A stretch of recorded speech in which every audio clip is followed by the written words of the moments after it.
Hello, and welcome back to an all new episode here on the Desensitized channel. As always, my name is Darius Cook, and today we are talking about the brand new Suicide Squad Isekai. That's right, there's an anime for the Suicide Squad.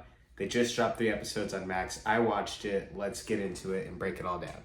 For starters, I definitely don't know who was asking for this anime. I don't think that it's a bad choice necessarily. Mixing the DC universe with anime, they've dipped their toe into this concept within the comics before. I've definitely seen different versions of this already. However, this is definitely the most ambitious undertaking for this type of concept I've seen. In recent years, we have seen stuff like Scott Pilgrim versus the World, the anime. So it's definitely a growing trend for these established franchises to make an entry into the anime space. But like I said, this is the most ambitious, this is the most budget and energy that has been poured into a project like this. And I have to say, for my money, I think that it was well spent. I think that the product that we got here, it's definitely not perfect or groundbreaking or anything like that, but there's definitely a lot to love here. And a lot of interesting choices that were made. The actual premise for the series is not unlike any other Suicide Squad story you've been told before. We've seen the live action Suicide Squad movies as well as the Harley Quinn series at this point. There's other animated movies that have been released as well. So there's a lot of iterations of the Suicide Squad if you're a DC fan already. This is essentially the same thing. You see them getting gathered up, the different members of the Suicide Squad, and you see Amanda Waller breaking it down, talking about how they have an explosive in their neck and they have to go on this mission for her. In this case, however, the mission, Amanda Waller and her team of government nerds essentially figured out a way to open a portal to a different dimension, a different world entirely, completely foreign from their own, in an effort to garner resources from. To start off, we have to talk about that opening sequence with Harley Quinn and the Joker going on their crime spree through all of Gotham. Easily, for me, this is the best sequence of the entire series so far. In the first 3 episodes that I've seen, the voice acting was immediately chilling. Like, it's some of the best voice acting I feel like I've seen in a long time. The way that the Joker says Harley, that typical anime vocal infectation mixed with these established characters that are just sadistic is very satisfying and works for the anime space much more than you think it would. Joker playing a piano to drive a car as they run through Gotham in that specific anime style really works, strangely enough. I don't necessarily know that the anime adaptation for all the other characters, the Suicide Squad itself when they're together, it doesn't work the way that the Joker and Harley work specifically as anime characters. There was so much life in that scene. The music, the sound work, the actual art, everything was honestly firing on all cylinders. So for that opening sequence, it definitely did a lot to draw my interest. And I think without that opening sequence, I maybe wouldn't even have got through episode 1 with Planet to make them more of a superpower. Of course, this is experimental because they don't know what lies on the other side. And so they've been sending different teams in to go and try to establish a stronghold and then harbor resources from that world, which has been going very well, which is why Amanda Waller puts together the team that we have here. So for this telling of the Suicide Squad, it is led by, of course, Harley Quinn and Deadshot. Those are standards you're always going to get on the team, as well as Peacemaker, King Shark, and Clayface. So this is a very typical Suicide Squad team. However, the depiction of these characters feels starkly different from iterations that I've recently seen. If you compare the 2 live-action Suicide Squad movies and even the Harley Quinn animated series, these characters are depicted in a very different way than they are here. Particularly Clayface and King Shark. They feel very different than recent iterations that I've gotten. The Harley Quinn animated series is a favorite of mine, by the way.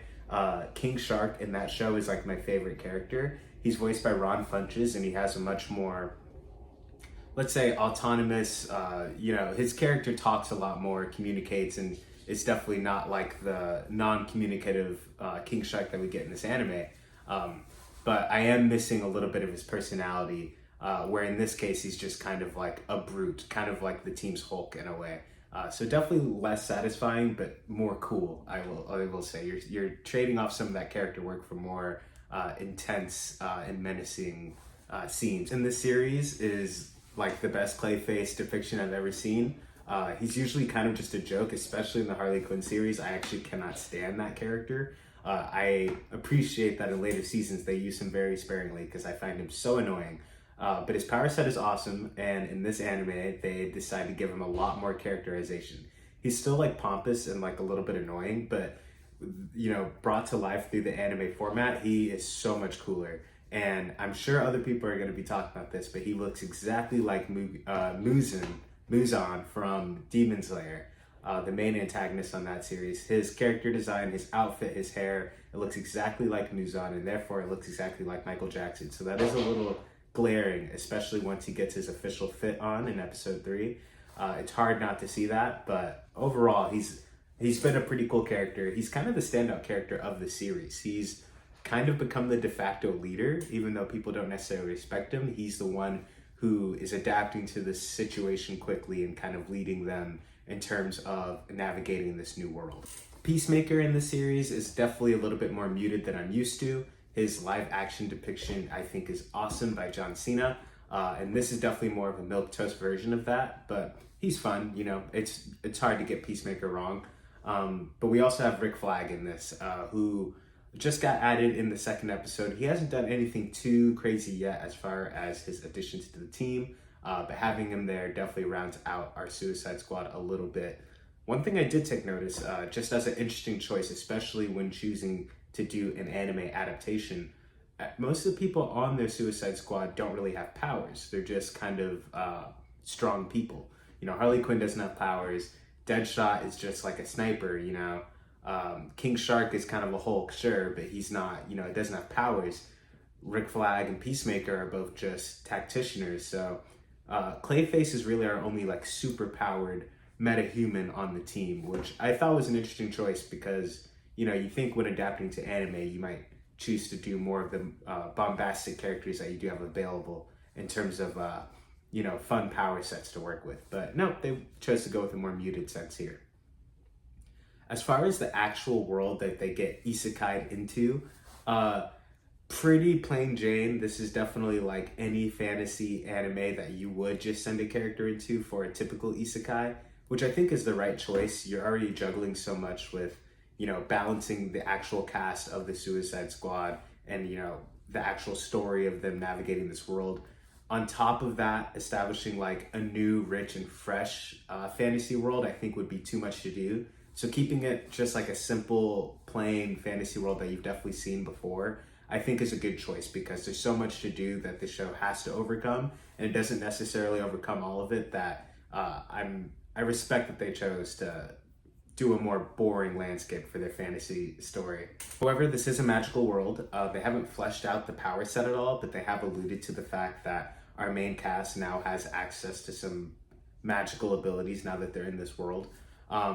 They definitely looks cool on screen, but they haven't done it to any, they haven't taken that fantasy element of this world to any extent that is impressive, fresh, or new. It just is what it is. I know I kind of harped on that point already, but even down to the character models and depictions, and even the magic and fighting, there's really nothing impressive going on there.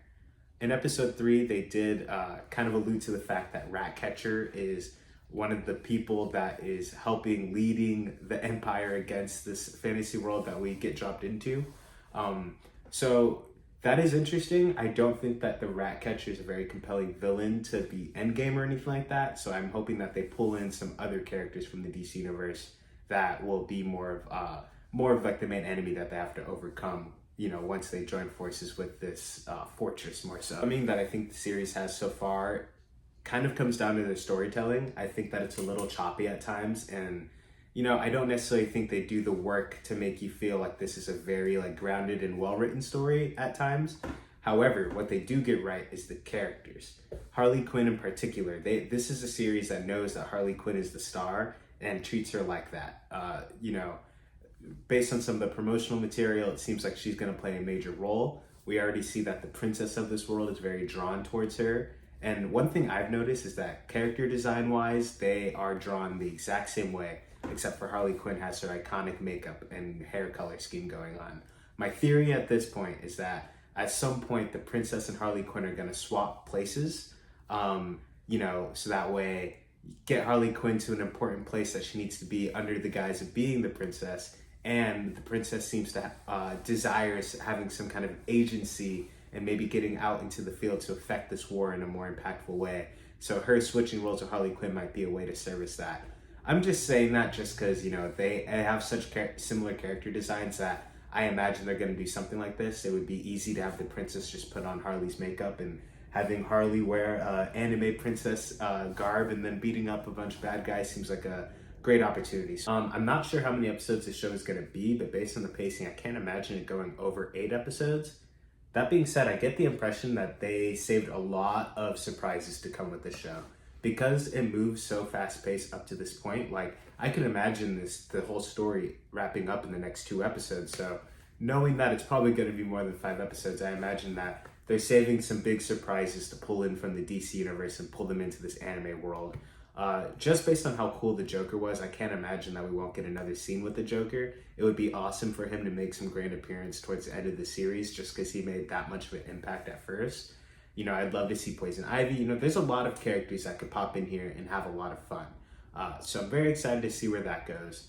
One thing I need to glaze about this show is the anime opening intro. Now, I was hoping that we'd get more of a classic anime song that actually had a voice and dialogue and that really like ripped, you know what I'm talking about, like a classic anime shonen theme song, especially for something that's set in this specific type of fantasy world. However, the theme song that we did get is great, and it's probably carried by the animation and just the visuals that we get throughout the theme song. I think it's gorgeous. The tone of the theme song also is in sharp contrast to the tone of the show, which the show really doesn't take itself too seriously. It's like more of a comedy than anything. The theme song, however, is just absolutely melodramatic. The opening notes of the theme song make you feel like you're about to start an episode of Cowboy Bebop or something like that. It's a very specific choice, and the scenes that they choose to put throughout the theme song, the visuals accompany the music in such a perfect way, and it's that I was sold from the theme song alone. I was a little bit in and out on the first episode, which didn't include the theme song. And then, you know, I was like, all right, let me just roll episode 2, see if I maybe like it a little bit more. And the theme song alone made me like it so much more. If you watch any videos on this channel, when I break stuff down with cast, I'm always talking about anime theme songs. It's a big part of my enjoyment of these shows. So I say that's just about going to wrap up my thoughts. You know, the series certainly isn't groundbreaking, but it is something that has a lot of fun with its premise. I, as an anime fan, welcome all types of fandoms to join the anime space. I think it's a very fun thing to do with an established IP at this point, as proven with a few projects in the past. And even with this one, it's a fun thing to do for the fans. And it's something that has automatic enjoyment just seeing these characters squirm in this type of reality.